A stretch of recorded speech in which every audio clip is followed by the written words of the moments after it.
Hi, welcome to Not Just an Add-on, offering postpartum support in your birth doula practice. I'm Terry Nava Anderson. I am a birth and postpartum doula trainer, and you can find me at harmonydoula.com. I'd like to start by defining what a postpartum doula is not. A postpartum doula is not a newborn care specialist. That is a field in and of itself.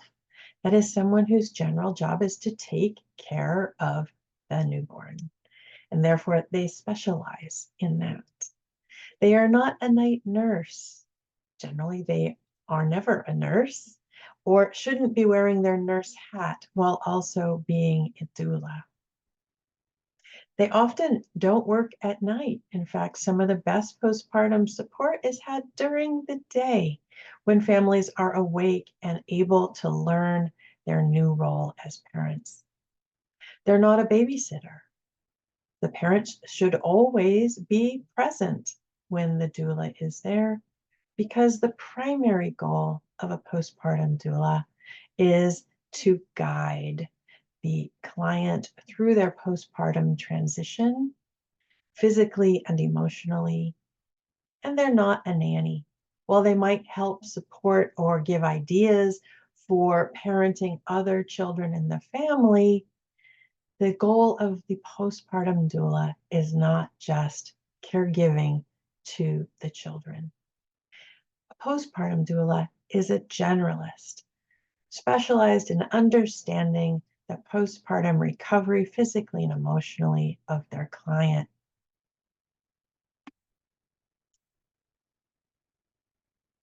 There's a lot of reasons why some birth doulas consider adding postpartum support to their package. One could be financial. It could be that they're looking to have more income, and maybe adding postpartum support feels a little bit like passive income. They've already got a birth client. Adding a couple of extra visits postpartum feels maybe like a good financial add-on and maybe an easy upsell for their client.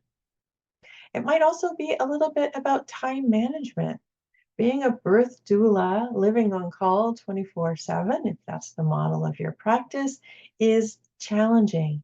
Adding some postpartum support allows you to build in some extra time with a client that you already have, and it's schedulable. So maybe that helps you to take fewer clients in a month and just spend more time with a few clients or one client. It could be what's driving this choice is a market need. Maybe there aren't very many postpartum doulas in your area, and you feel like that's something that you want to grow into, offering more support for the families that you're working with. That also plays into a business expansion model. Maybe you're looking to add that in, maybe not with yourself, but with other postpartum doulas, and maybe there's a flow amongst you all. Maybe you're looking for professional growth. You want to develop a new skill set. Maybe what's attracting you is continuity of care, that you've already worked with a family for a fair amount of time. You want to provide more continuous support, more consistency, maybe a seamless transition into their postpartum. The longer we spend with clients, the greater the opportunity to build trust and familiarity with that family, knowing what they need, and therefore being more able to identify when things are a challenge for them. And perhaps they're more comfortable telling you when they're experiencing a challenge. If this is already a draw for you, maybe you're finding that sometimes you have a hard time ending your client relationship after the birth, and your families continue to contact you for days, weeks, months, years with questions about their parenting, or school for their children, or whatever else might come up for them. And you're currently doing that free of charge. You could be adding that in, again, money, to your services. It's not always worth our time to be spending a lot of time giving it away for free. Relationship building probably follows in with the continuity of care and what I just talked about as well. And having a stronger relationship with a client also leads to stronger word of mouth referrals, more repeat clients. That could again be business expansion. So these things play into each other.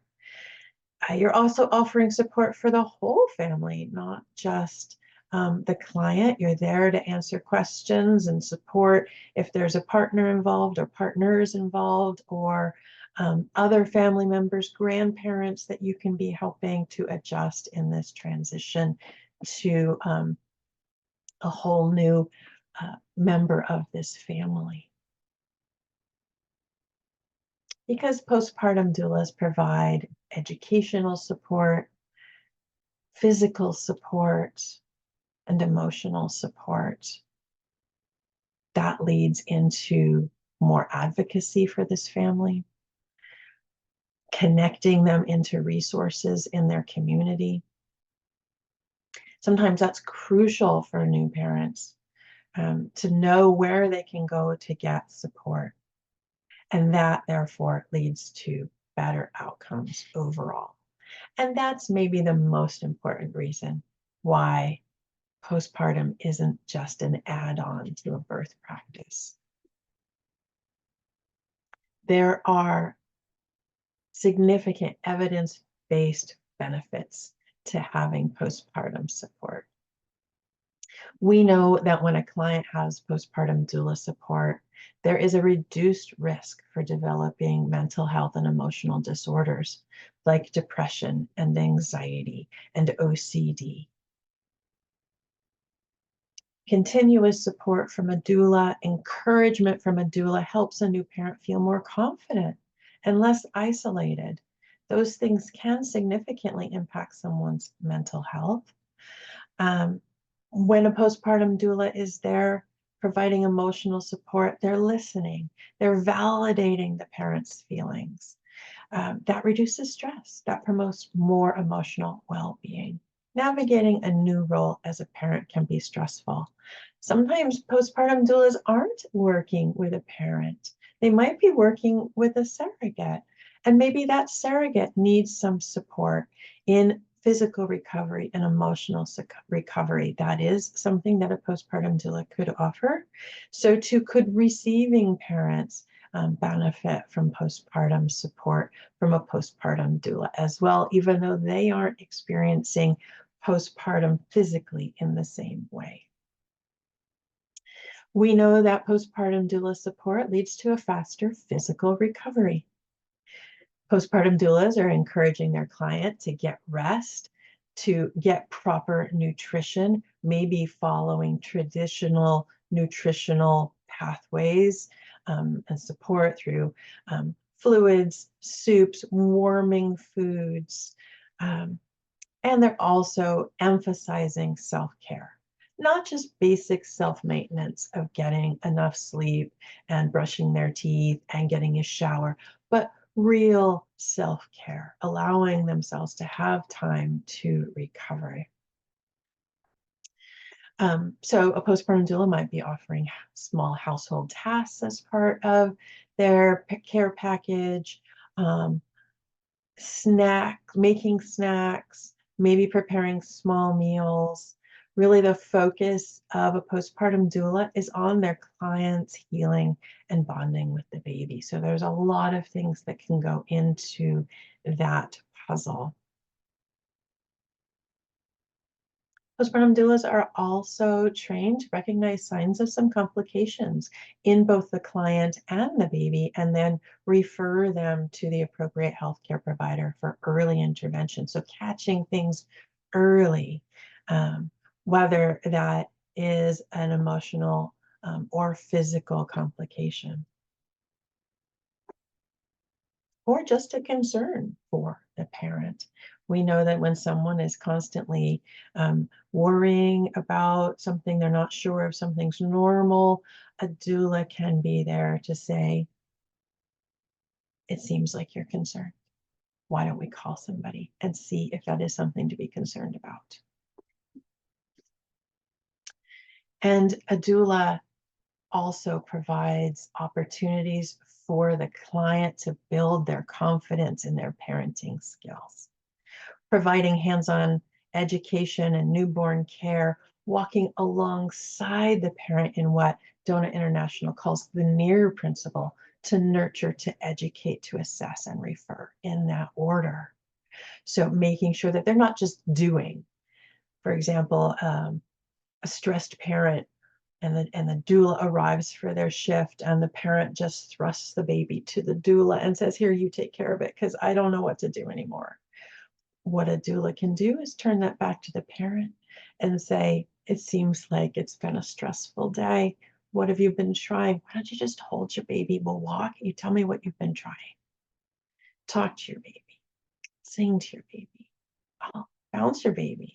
Look at that. You have the skills. It's hard. I know it's hard. It's been a long day, but look at, you've got it," as that baby calms down in their hands. If the doula just takes the baby, the client learns, I don't have the skills. This person has the skills. Give it to the expert. Really, what we want to do is learn by doing, have that client learn by doing. Okay, so improved parent bonding comes with that confidence too, right? Once a parent starts to learn that they know how to care for their baby, they get more relaxed. It becomes a more positive parenting experience, and that is where bonding can happen. If they're lactating, some of that bonding is going to happen already from the exchange of hormones that are happening through that relationship of body feeding. I really love the word body feeding. I've heard chest feeding, I've heard breastfeeding, but really we're body feeding, because part of the feeding is the holding and the physical comfort of skin to skin. It's feeding not just their nutritional needs, but their emotional and physical needs as well. So you'll hear me use body feeding sometimes, or lactation, or nursing. That baby calms down too when the parent is more calm, and that is critical for everyone. A doula also helps get their client connected with social support, whether that's community-based services or formal services like WIC, or lactation groups, or nursing nest at the hospital, whether that is a group for people who've had cesareans before, or a group for people experiencing twins or triplets or multiples. That comes with its own wealth of new stress and anxieties for families who are experiencing that, especially when it's their first.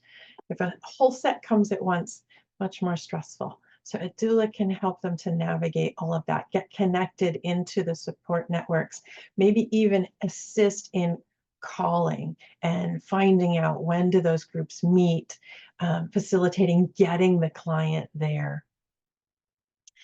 Sometimes even doctor's appointments are complicated. We always want to make sure that we're checking in with the client, finding out what their discharge orders were they supposed to follow up, when, how, and maybe even as a personal assistant, making sure those appointments happen. Improve sleep.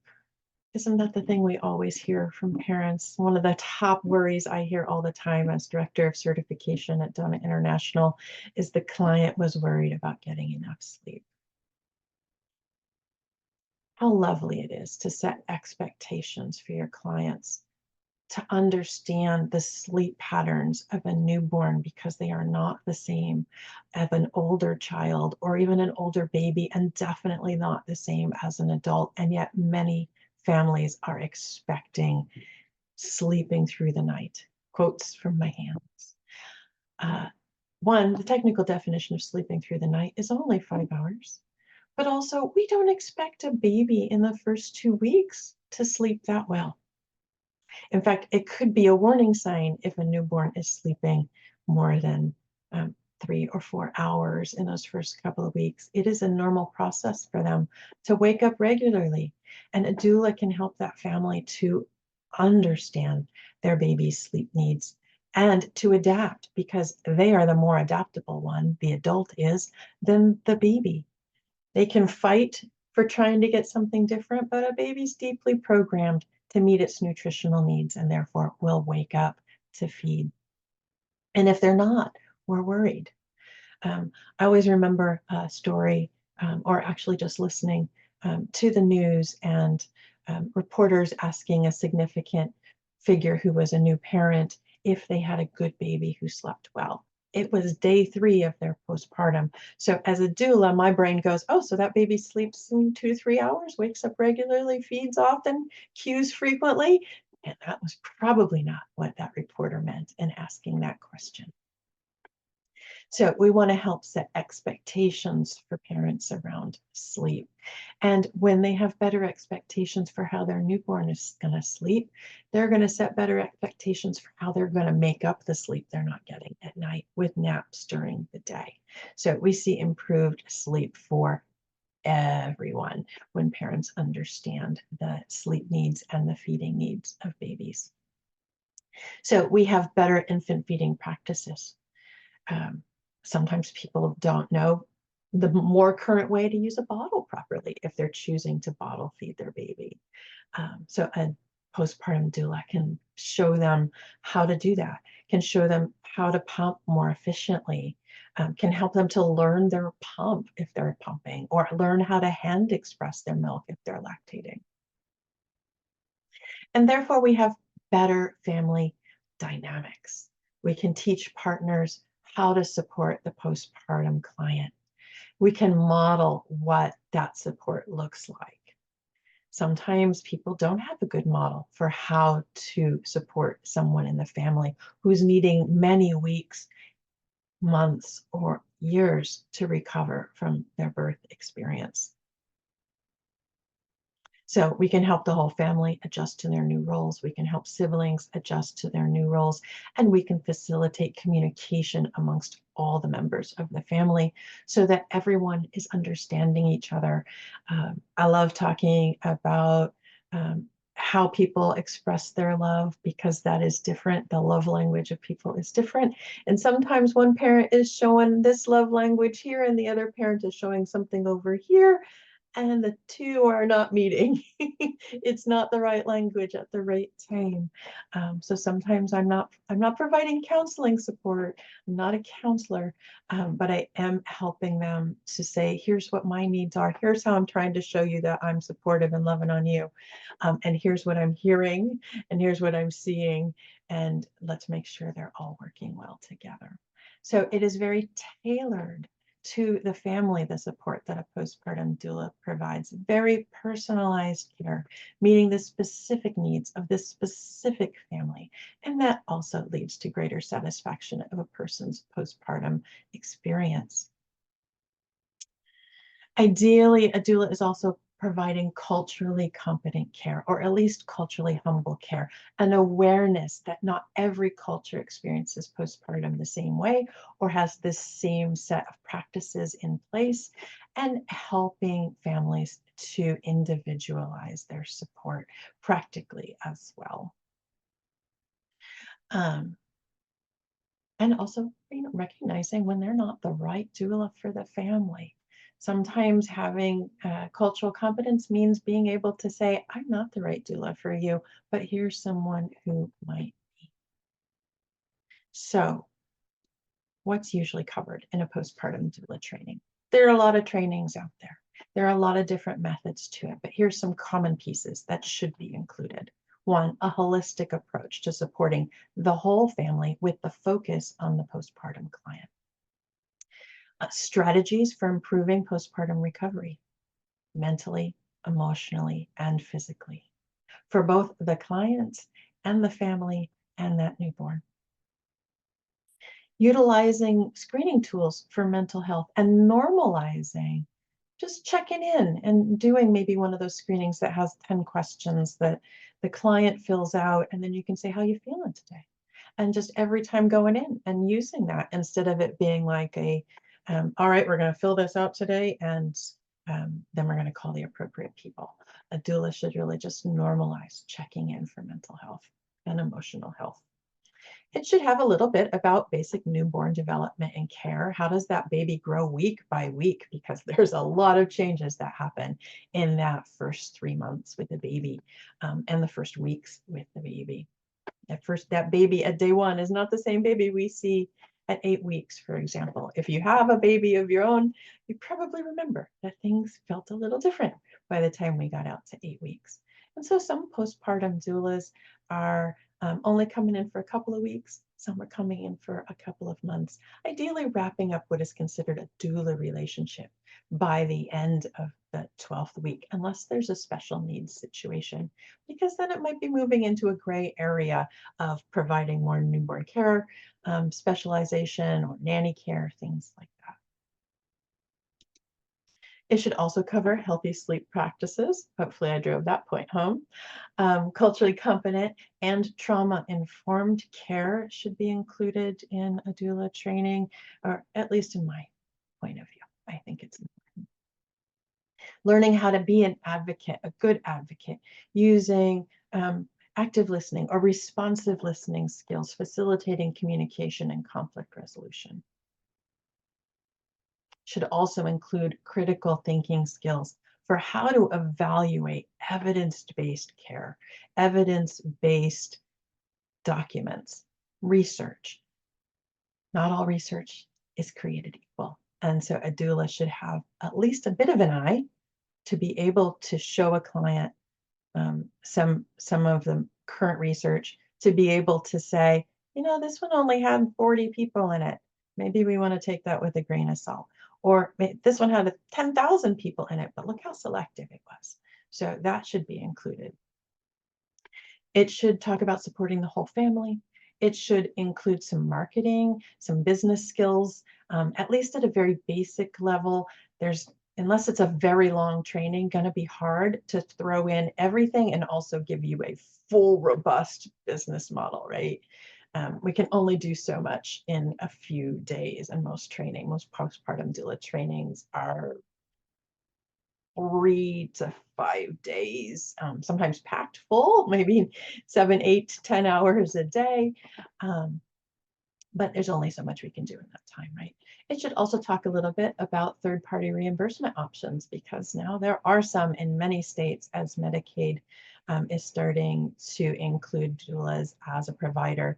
TRICARE, which is the military insurance, and a few other insurances. Depends on what state you're in, but some are doing quite well in supporting families through birth and postpartum by including doula support as a covered benefit. So that's my spiel on thinking of postpartum, not just as an add-on. It is a full course of its own. You should go into it understanding how to do it well so that your clients can get the benefit, the full benefit of having postpartum support. If you want to know more about how to integrate that into your birth practice, you can find me at harmonydoula.com.